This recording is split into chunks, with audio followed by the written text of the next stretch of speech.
And that's more realistic with what's going on. Now, that's a decade difference as far as expectations. Now, the real challenge is, 30 years from now, when it's doubled and got to 1.6 million, the inflation rate is going to also cut the value of that money in half. And so it's really not even worth 1.6 million, because if that kid goes into this conversation thinking 1.6 million is a big deal, 1.6 million really winds up being 800,000, and we don't know the variables that are in that environment. We don't know what the tax rates are going to be. We don't know what the economy is going to be like. We don't know what his risk and exposure on sequence of returns is going to be like at that point in time. Hey, what's going on, Cashflow Hackers? It's Chris with Life 180, and for this video, I'm going to be going through a video that Dave Ramsey did talking about what should I do with 200,000 to become a millionaire as soon as possible. So just to give a little context, I'm not going to start at the beginning of this video. I'll link this video in the description below. So anybody that wants to watch the full thing can do that. And secondly, the thing about this video is you're going to see, I agree with a lot of Dave Ramsey, and I think it's Ken Coleman is the guy who's co-hosting the show with him, because they actually go through some career advice and they go through some money advice. Now, there are going to be some things I don't agree, obviously, with Dave on, but then I was actually surprised by how much I agreed with him on. So in the sense of fairness, I thought it would be good to come on and do this video and get into it. So without further ado, let's do it. So that's you. So here's what we're going to do. We're going to just, number one, I'd tell you to do is just slow way down. I would want you to move along the spectrum from exciting to boring over towards boring. Your job. Just to give context, so the whole idea was this guy, his father passed away. He's inheriting just over $200,000. He's going to get it in the form of a check, and Dave Ramsey is just coaching him to slow down, not go out, not take crazy risks, and do things like that. So just to give you context, that's what's happening right now. Job is to manage this money. Your job, as if it's someone else's money and you're managing it for them, your job first is not to lose it. Your job second is to maximize it. So I got to say this. I agree with Dave, what he's saying here. Your job first and foremost is to not lose that money. And when you look at that, I talk about this all the time. This is one of the reasons I love whole life insurance as a base, right? Because whole life insurance companies are the masters at managing risk, right? Like, so when it comes to preservation of capital being at the forefront of the financial strategy with growth potential, whole life companies do that better than any other company or any other industry when it comes to a long-term view. This is one of the reasons that whole life companies have been doing this for 170 plus years. But that is, I agree with him philosophically. Like, I think people typically will inherit money, and if it's not managed properly, they take too much risk. They get involved in things they don't understand, and I'm sure, and he's going to get into some more of this. So give me one sec here. But most people, when they get handed the keys to the car, step on the gas. And meaning they think their job is to maximize it, and they end up losing it. So people that end up in your situation get money lose it very often because they make the mistake of they think it has to be exciting, it has to be sexy, it has to be wild, it has to be crazy, because if I don't maximize it, I'm doing something wrong. It takes money to make money, we all know that, and so I'm going to invest it over here, and I'm going to do this, and I'm going to do that, and I'm going to do this. Wrong. Slow down. Number one rule, Nathan, don't put money in something you don't understand. That right there, by the way, is amazing. I love the fact that he says you should not put your money into anything that you don't understand. In fact, that's one of the challenges that I always have with Dave, and he actually talks about it in a minute, and I'll get ahead of myself a little bit here.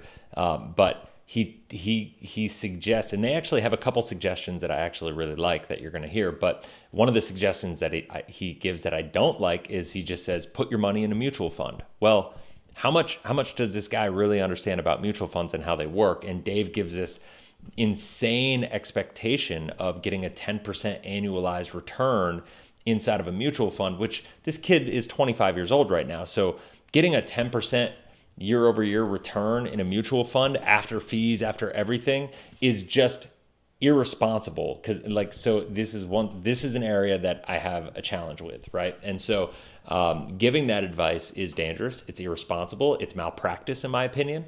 To say out of one side of your mouth, your goal is to preserve and protect this money, but then put it in mutual funds that you're going to have this expectation, is just totally incongruent with what he's saying. Don't put money in something someone else tells you is a good idea and they sound like they're really smart people. Around the money business, and I've been around it 40 years, there are a lot of enthusiastic ignoramuses. They mean well, but they're dumber than a rock. And they're excited about their stupidity. And they I would agree with that to an extent. I see some of that myself. But here's what I would say. One of the big things that I love is the concept of you should never invest in anything that you don't understand, and you need to become more to get where you want to go. The idea of putting your money into a mutual fund, listen, like, that's okay if your goal in life, and I'm not here to judge anybody, this is when I say Dave Ramsey does a good job of getting people out of debt and then keeping them middle class, lower middle class, this is exactly it. Because the bottom line is, he's still talking today about making people millionaires the same way he was talking about making people millionaires in 1990. When I first heard of him, when I was growing up, when my parents went through Financial Peace University, right? And so it's $1 million in 2020 is not what $1 million was in 1995, right? It just isn't. And so you have to look at money differently. And this idea that this kid is going to take 200 grand and double it and double it and double it, and Dave's going to get there. But like, the idea that that's going to serve this kid, A, the expectations that Dave is giving in this video are out of whack. And B, even if they kind of come true to a certain level and whatnot, Dave isn't really bringing in education into this video. He's doing exactly what he says the kid not to do. He's just saying, just do what I say, because I'm not the dumb as a rock ignoramus. That's Dave's like, everybody else is stupid, I'm the only smart one. So I'm telling you not to listen to anybody else and just take their word for it, but take my word for it, right? Meanwhile, the advice that he's giving, in my opinion, is just flat out wrong and dangerous. So let's keep going. They will put you on.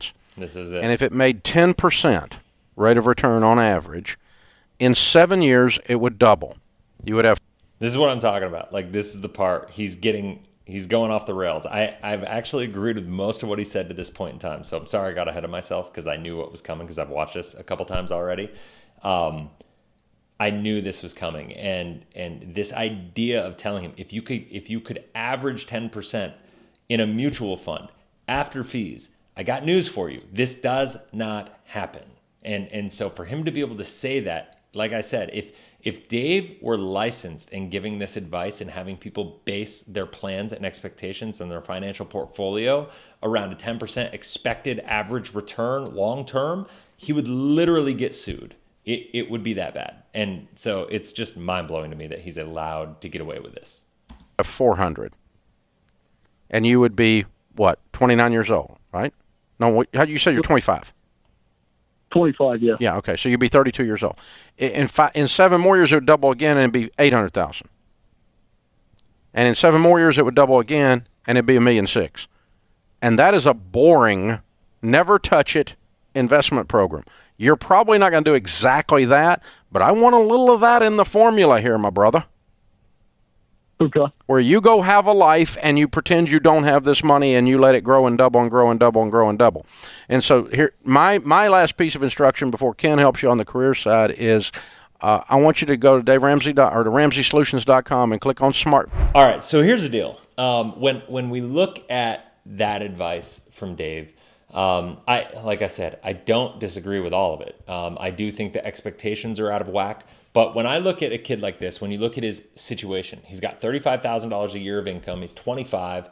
What really the problem with the idea of just taking that money and putting it into a fund, A, the 10% is out of whack. Really, expectations should be between 6 and 7% after all the fees, after everything is done. And that would be a pretty liberal perspective, right? Like a 7% after all the fees and everything, and taxes, because remember, he's going to get this money on a tax free basis if it came through life insurance, or he's going to have the taxes already taken out of it from his dad. And so he's going to have to put it into account where he's already done that. And it's probably, going to be accumulating tax challenges along the way, right? Now, at the same time, let's say he goes 7%. So the rule of 72 is you take the interest rate, 72 divided by whatever interest rate it is, and that is the number, how long it's going to take for your money to double. So what Dave is saying is with a 10% rate of return, and this is probably why he uses it because it keeps the numbers easy, he says your money's going to double every 7 years. And so what he says is you're 25 now, even if you just took that 200 grand and you let it double, by the time you're 32, it's 400. By the time you're 39, it's 800. By the time you're 46, it's 1.6 million. And that's a conservative strategy. Now that's if it's doubling every 7 years, which it's not going to. That's the dangerous part. So now this kid's going into this conversation with his expectations out of whack with reality. And the reality is it's probably going to double every 10 years or so. So it'll double from 200 to 400, by the time he's 35, 400 to 800 by the time he's 45, 800 to 1.6 by the time he's 55-ish, right? If he were to do that. And that's more realistic with what's going on. Now that's a decade difference as far as expectations. Now the real challenge is, 30 years from now, when it's doubled and got to 1.6 million, the inflation rate is going to also cut the value of that money in half. And so it's really not even worth 1.6 million, because if that kid goes into this conversation thinking 1.6 million is a big deal, 1.6 million really winds up being 800,000, and we don't know the variables that are in that environment. We don't know what the tax rates are going to be. We don't know what the economy is going to be like. We don't know what his risk and exposure on sequence of returns is going to be like at that point in time. The bottom line is, the reason I'm not a big fan of this is because you're taking this money, you're putting it into an environment. What happens if inflation is bad between now and then, or we have another bad inflationary cycle? And there's all sorts of ways that this can go really, really negative for this guy, right? Like by following this strategy. It's one of the reasons that the buy and hold strategy that Dave is talking about doesn't work. It's not because people won't wind up with $1 million in their account. It's because that $1 million doesn't really mean anything maybe 30, 40 years from now. It's not going to change their quality of life. In fact, if they're thinking that where they need to get is going to lead to success, but really they could still get there and still fail, that's the big problem. And that's the problem that I see with this advice that Dave's giving. So what would I do? What would I say to do? And this is one of the reasons I wrote my book, Cash Flow Hacking, is because the reality is right now in this world, we need to be thinking about lifestyle and cash flow. We need to be thinking about control. And the only way we do that is by keeping control of their money. What I would do if I were that kid is I would take that $200,000. I would buy 2 turnkey real estate properties. I'd put $100,000 down on each one of those properties. And what I would do is I would keep working my business. Now, what he also said, and I'm not going to get into it because it got more into like career advice. Once again, I got the link down below if you want to watch a career advice. I don't disagree with the career advice. The kid is saying he wants to become a fitness competitor and then become an online influencer and all this stuff. And Ken Coleman did a really good job kind of like scaling him back really quickly, being like, yo, you gotta slow your roll a little bit, because it's a whole big thing. Now, it's awesome that he wants to do that, but he needs to realize the investment and the time and the risk that goes into going that direction. And what you don't want to do is take all this money, go after that dream, and then for some reason not reach that dream and not actualize that goal, and then not have the $200,000 and really be starting 3, 4, 5 years from now with nothing to show for anything, right? Like that's the worst case scenario. And honestly, that's what a lot of people in his scenario do. So what I would do is I would take that $200,000, I would put it by 2 turnkey cash flow properties. And what happens with that is you're going to get a good 8% cash on cash return. So that $200,000 is going to create about $16,000 to $20,000 of cash flow, but you're going to get great tax benefits. You're going to get appreciation of the houses. So as the rental market goes up, you're going to build in increases in the annual cash flow by building in increases in the rent into the leases that you lease out these properties, right? Now, the great part is that these are all managed. And this, I'm telling, it's, if you want to learn about it, you got to go into and get the book. And there's a link down below. You can go to cashflowhackingbook.com and get a copy, your free copy of the book, or you can go to Amazon and pay $20 for it. It's up to you, whatever you want to do.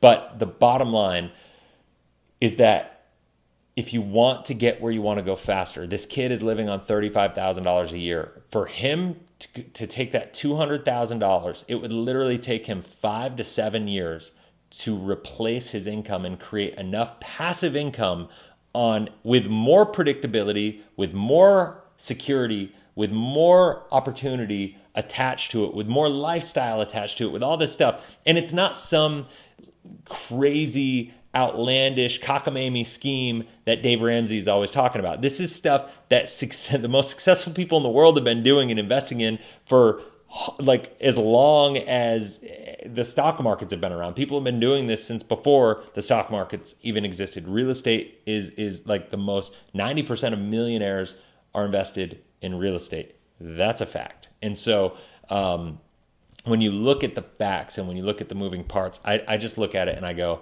okay, if you have an opportunity to come into money like that, don't give up control of that money and put it into something that you don't understand. Yes. And I would say that for real estate, it's the same thing. Don't just, because I'm telling you to do it, don't just go out and do it. You got to make sure that you get involved, that you do your due diligence, that you do your education, that you learn about it inside and out, right? Like, and I promise you, if you took the time, rather than just put your money into real estate or just put your money in mutual funds, if you took the time to really learn and educate, because guess what? If you're coming into that kind of money, you have the time to do it. You have the necessity to dedicate and allocate time to learning mutual funds and real estate or any other investment, crypto or whatever you're thinking about investing in.